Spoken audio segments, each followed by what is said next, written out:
Hello and welcome back. Today I'm going to teach you a very important concept in how to read birth charts and understand what the heck is going on with planets in that chart. It's the principle of prominence compared to positivity.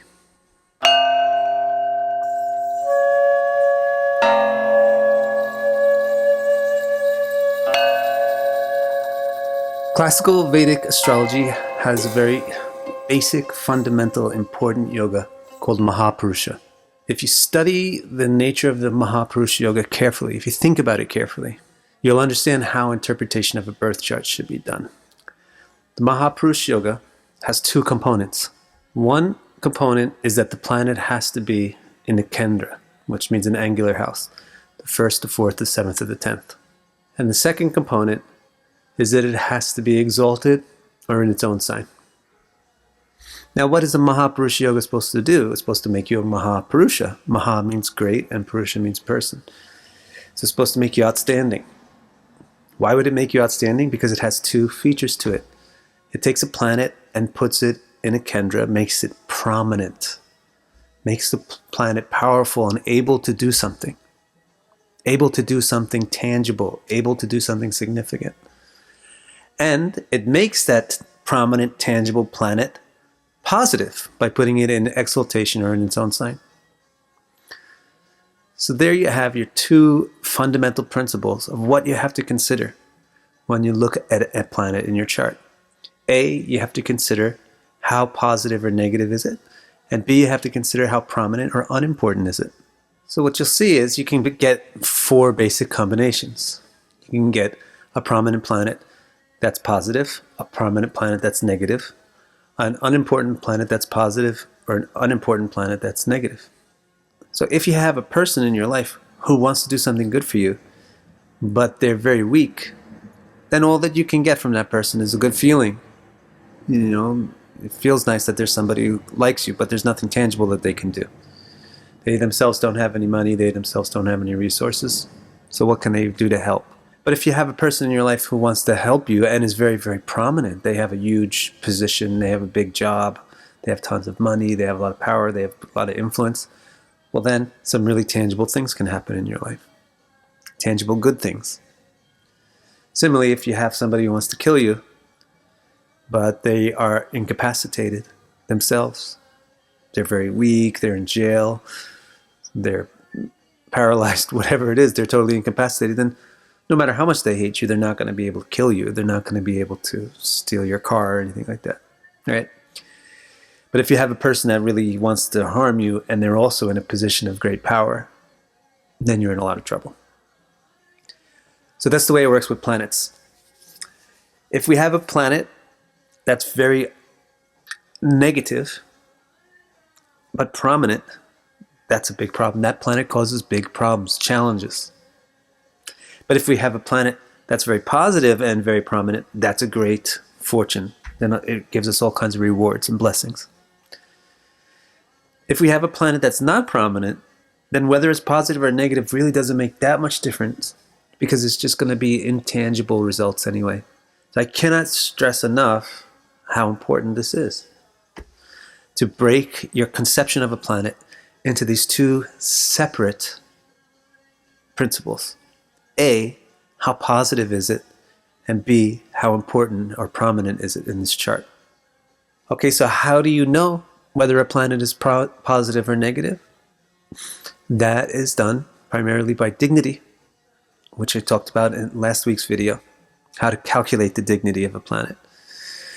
Not just the sign that it's in the zodiac, but the sign that it's in all of the subdivisions, and the dignity of the planets that are affecting it, its host, and the conjunctions and the aspects that it gets. The dignity that rubs off from those also affects the dignity of the planet. So the higher the dignity, the more positive the planet. And the lower the dignity, the more negative the planet. The more negative the planet, the more it's going to give you challenging, punishing puzzles in your life that you're going to have to try to resolve. The more positive the planet, the more it's going to give you blessings, rewards, generous things. How do you calculate the prominence of a planet is a new subject, which we're going to look at next week. Now, for those of you who have my complete chart assessment, you know that you get this graph. And this graph shows you in one place both the prominence and the positivity of each planet in the chart. So the height of the bars indicates how prominent the planet is. The higher the bar, the more prominent the planet. The lower the bar, the less prominent the planet.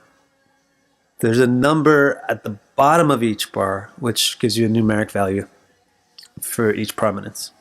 Then it's also color-coded.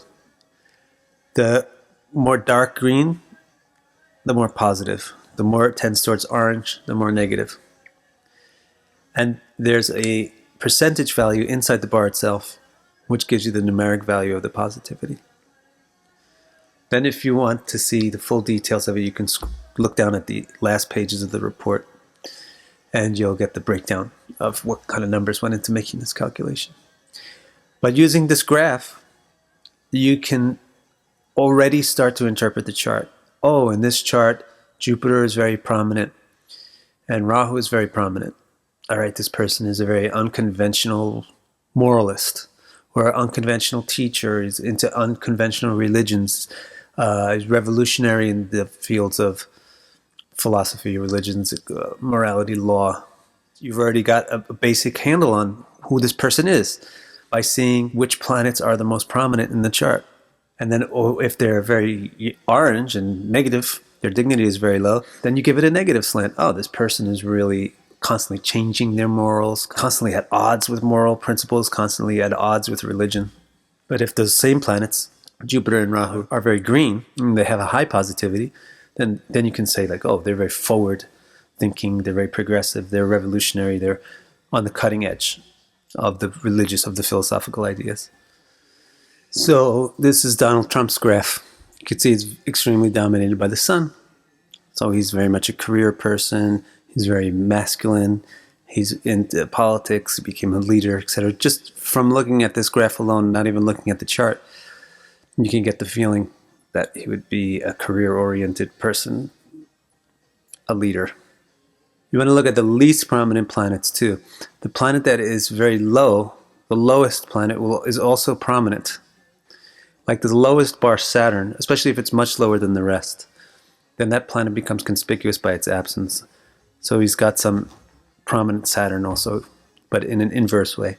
And his actually lowest planet is Venus. The Saturn is technically lower, but because it's lower, it's more conspicuous. The truly lowest planet in this graph is Venus. Lowest meaning the least prominent. So femininity, love, cooperation, partnership is not very prominent in his life. Although it has a good positivity, right? So it doesn't mean that he's going to be poor or anything like that. And you see there's a lot of Jupiter also with the sun. Jupiter and sun together is a lot of leadership, rulership. With Albert Einstein, his highest planet is Venus, but his second highest planet is Ketu. What you'll want to do is actually look at the planets themselves. In Einstein's case, he's got Venus in Aries and Ketu in the second house. And his Venus is with Saturn, right? Ketu in the second house is not good for developing a family. Venus in Aries is not good for romance and family and marriage. He has Mars in the 7th house also, which is not good in that respect. His Venus is with Saturn and the 12th Lord. So when you see that high Venus, your first inclination may have been, oh, he's an artist or he's a lover. Look at where this Venus is in the person's chart. In Einstein's chart, this is showing that there's a prominent lack of being a lover, prominent lack of beauty and romance and sensitivity on that level. But the sensorial capacity of Venus is coming through. So he's going to be a very perceptive person. And with Ketu as a close second, he's going to be perceptive into mysterious things. He's going to be perceptive into how things are working, going on underneath the surface. Look at Marilyn Monroe. Now, you see, in a famous person, it's unusual, but you're seeing negative dignity here. It's the first time you see an orangish looking bar out of the people that we've looked at so far. And it's not only in her sun, which is 42, her Mercury is also very undignified at 43%.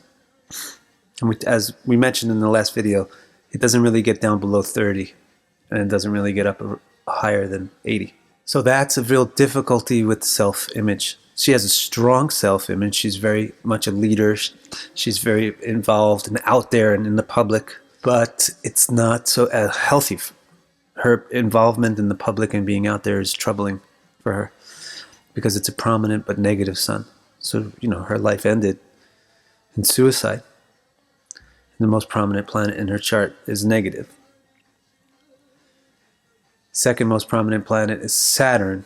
Saturn on its own is positive, but Saturn and Sun together being the two most prominent planets is a clash. Saturn wants to be an ordinary person. Sun wants to be the center of attention. So there's a big clash between those two. But of course, she does become famous. She has a very, very, very positive Venus, super positive Mars. So she's brave and ambitious.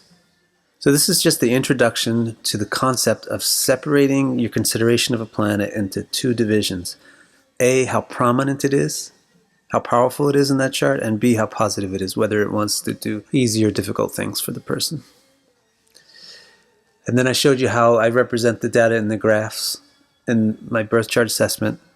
And then I gave you an example of how you can even start to get a feeling for the interpretation of the chart just by looking at that graph alone. Next video, I'll show you how to calculate this prominence. I can't show you every detail, but I'll give you the overview of how it's calculated. So stick around, subscribe to the channel so you don't miss this, and drop me a line. Let me know if you have any questions.